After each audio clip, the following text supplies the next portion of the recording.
كذبت قوم لوط بالنذر إنا أرسلنا عليهم حاصبا إلا آل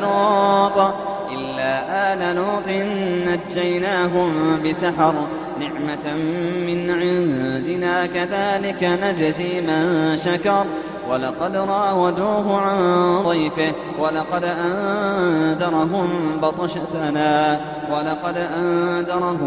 بطشتنا فتماروا بالنذر ولقد راودوه عن ضيفه فطمسنا أعينهم فذوقوا عذابي ونذر.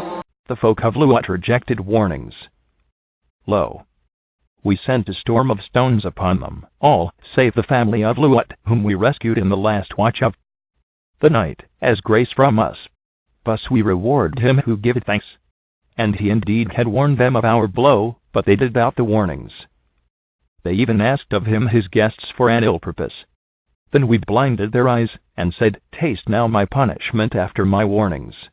وَلَقَدْ صَبَّحَهُم بُكْرَةً عَذَابٌ مُسْتَقِرٌّ فذوقوا عذابي ونذر ولقد يسرنا القرآن للذكر فهل من مدكر. And in truth the punishment decreed befell them early in the morning. Now taste my punishment after my warnings. And in truth we have made the Quran easy to remember, but is there any that remembereth?